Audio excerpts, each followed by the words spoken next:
서울에서 외국인 거리로 제일 유명한 데가 여기 요 대림동 가리봉 일대하고 그리고 이태원 일대입니다. 여기는 주로 이제 중국인들이 집중적으로 거주하고 있습니다. 지금 현재 통계에 따르면은 15세 이상 외국인이 지금 서울에 30만 5천 명이 거주하고 있고요.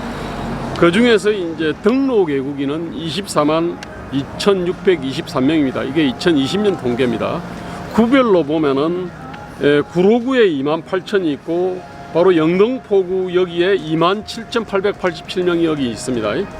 그리고 검천구에 16,000, 관악구에 14,000, 용산구에 14,000 여기 있습니다. 여기에 주로 이제 한국계 중국인들하고 이제 그냥 중국인들이 있는데 아까 2만 8천 명 중에서 2만 명 가량이 한국계 중국인입니다. 그리고 그냥 중국인이 5,514명이 있습니다.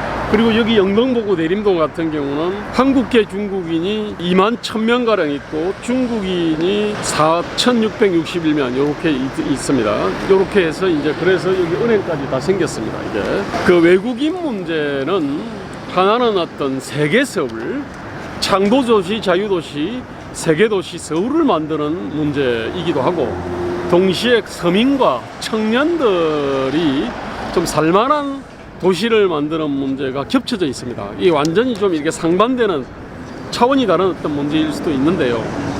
오늘은 먼저 외국인 문제 전체에 대해서 말씀을 드리겠습니다. 현재 최신 외국인 통계가 2019년에 이제 한국의 체류 외국인은 24,656명입니다.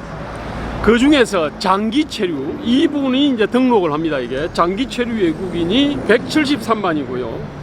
단기 체류 외국인이 79만 2천 명입니다. 여기 장기, 단기 이 중에서 요 불법 체류자가 있습니다. 장기 중에서도 불법이 있고 단기 중에서 불법이 있는데 불법 체류자는 현재 39만 명 가량으로 지금 현재 집계가 되고 있습니다.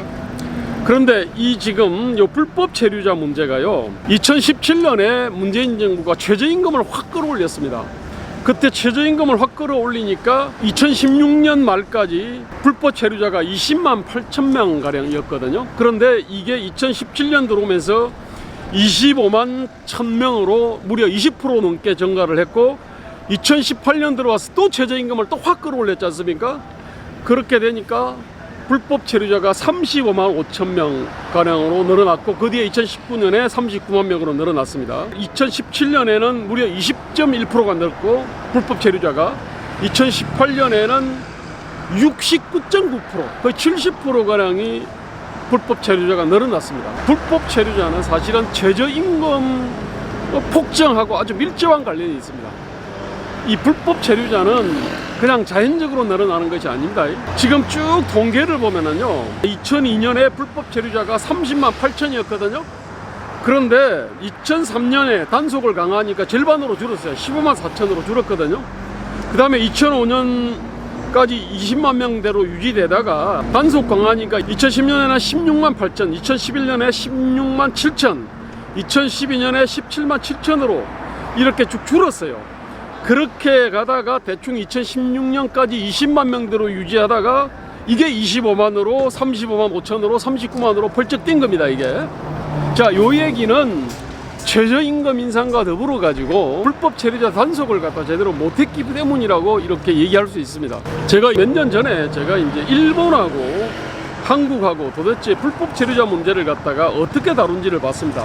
그때 2015년 말 기준으로 하면 한국 불법 체류자가 21만 4천이었거든요. 지금 한 2배 늘었습니다. 40만 명 되는데 그 당시 일본 불법 체류자는 불과 6만 2,818명밖에 안 됐거든요.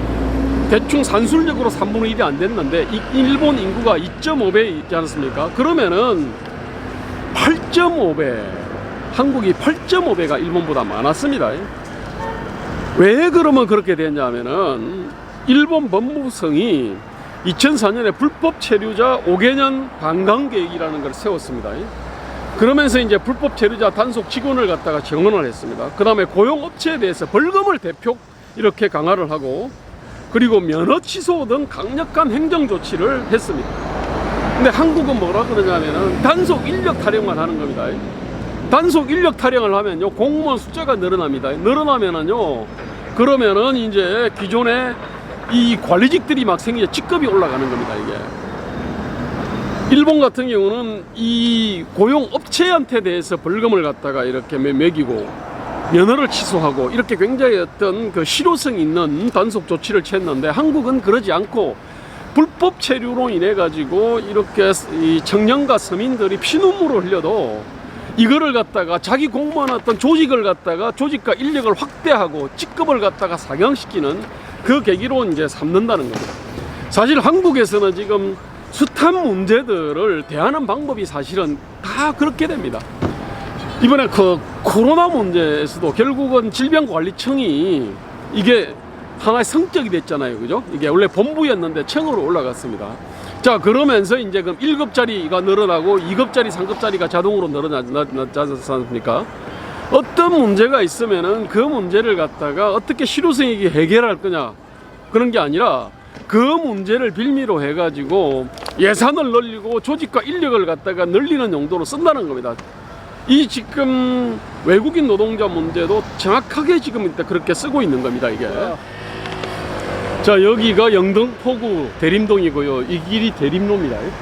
여기가 우승아파트 사거리하고 그렇게 이제 합니다. 이게. 여기건들이 이제 중국인, 한국계 중국인과 그냥 중국인들이 등록 외국인만 해도 2만 한 5, 6천 명이 여기에 그냥 집중적으로 몰려 사는 동네입니다. 이게 2019년 기준으로 전체 그 체류 외국인은 252만 명이라고 제가 말씀드렸습니다. 그 중에서 불법 체류자리 한 40만 명 가량 됩니다. 자, 그런데 노동시장의 관점에서는 15세 이상의 있던 인구가 문제가 됩니다.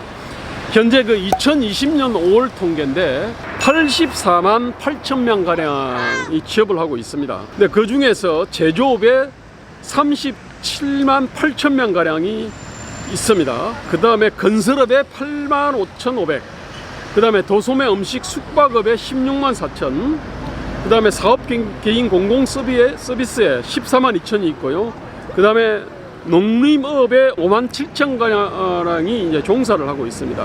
그런데 실제로 여기 있던 잡힌 통계 있지 않습니까? 이 잡힌 통계보다는 불법 체류자들이 그냥 놀고 있지 않을 거 아닙니까? 불법 체류자들 한 40만 명 중에서 상당 부분은 이미 노동시장에 아마 들어와 있을 거라고 봅니다. 노동시장에 미치는 어떤 충격은요, 이게 훨씬 이게 큽니다. 이 사람들이요, 교사가 될 수 있는 것도 아니고 의사가 될 수 있는 것도 아니고 공무원이 될 수 있는 게 아니지 않습니까? 그죠? 대기업 직원이 될 수가 없지 않습니까? 그죠? 자, 그렇기 때문에 여기 84만 한 8천 명의 어떤 취업자와 그 다음에 불법 체류자들 한 40만 명 가량은 중하청 어떤 서민 어떤 직종 그쪽에 다 집중돼 있을 거 아닙니까? 그죠? 자, 그렇기 때문에 한국 같은 경우는 일반 어떤 공무원들은 이 문제를 잘 느끼지를 못합니다. 공공기관 직원들, 민주노총 직원들은 이 문제를 제대로 느끼지 못하는데, 서민이나 청년들 같은 경우는 이 문제를 굉장히 심각하게 지금 느끼고 있는 겁니다. 이게 외국인 근로자 문제 말입니다. 이거 불가항력적 문제가 아닙니다. 한국은요, 유럽도 말입니다, 외국인 노동자들 많이 들어있지 않습니까? 미국도 그죠? 미국에는 이민자들이 세운 나라입니다, 사실은. 그런데 한국의 어떤 이민자 문제, 외국인 근로자 문제하고요, 미국이나 유럽의 그 외국인 근로자 문제가 전혀 다른 문제입니다. 선진국들은 식민지 시대 때는 그냥 뭐 그렇게 막 이민자들이 몰려오는 걸 제대로 막지 못했는데, 그 이후에는요, 이민자들을 받을 때 중하청 어떤 그 노동시장으로 밀고 들어올 수 있는 사람들을 받지 않습니다. 굉장히 엄격하게, 아주 엄격하게 단속을 합니다. 반면에 지식노동이 있지 않습니까? 엘리트, 그 사람들은 이제 한테는 문호를 갖다가 개방을 갖다가 합니다. 그런데 한국처럼 이렇게 그냥 뭐 중하청 노동시장으로 그냥 우르르 밀고 들어오는 거를 방치를 하지 않는 겁니다. 그럼 굉장히 엄격하게 단속합니다. 한국의 어떤 문제하고요, 유럽의 문제를 구분을 갖다가 하지 못하는 경향이 좀 있습니다, 이게. 그리고 이 문제는요, 국가가 정책을 갖다가 제대로 딱 시행하면은 해결할 수 있는 문제입니다. 아까 제가 말씀드렸지 않습니까? 일본하고 한국이 보면은, 일본은 우리의 8.5분의 1밖에 안 됩니다. 일본의 어떤 그만큼 외국인 어떤 근로자 정책 자체가 실효성이 있었기 때문에 그런 겁니다. 한국은 없는 겁니다.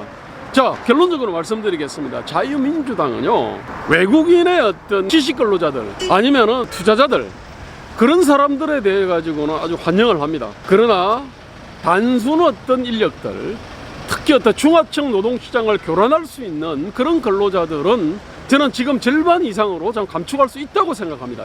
저는 외국인들이 한국을 갔다가 와서 자유롭게 뭔가 어떤 비즈니스를 하고 말입니다. 자신들이 어떤 꿈과 길을 갖다 꽃피우는 그런 어떤 자유서울, 세계서울을 제가 공략을 했습니다. 근데 그거는 어디까지나 지적 능력이나 윤리 도덕적인 어떤 수준이 높은 그런 외국인들에 대해 가지고 개방을 하겠다는 거지, 이렇게 무차별적으로 말입니다, 이 서민과 청년들이 못 살게 중하층 노동자들한테 개방하겠다는 게 아닙니다. 그거는 절반으로 제가 볼 때는 감축할 수 있고요. 저는 건설 어떤 인력 시장이 있지 않습니까? 이 인력 시장이 사실은 한국에서는 일종의 사회 안전망 역할을 했습니다.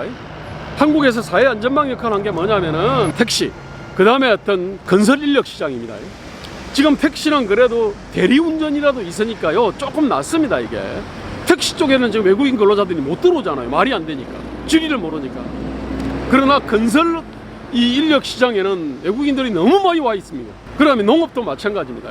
저는 이 부분에 대해 가지고는 단속을 확실히 할 거고요. 중하층 어떤 이 노동시장을 교란하는 외국인 인력은 절반으로 감축을 하고, 거기서 국내 어떤 근로자들을 갖다가 이렇게 고용할 수 있는 인센티브를 다양한 방법으로 제가 마련하겠습니다. 예.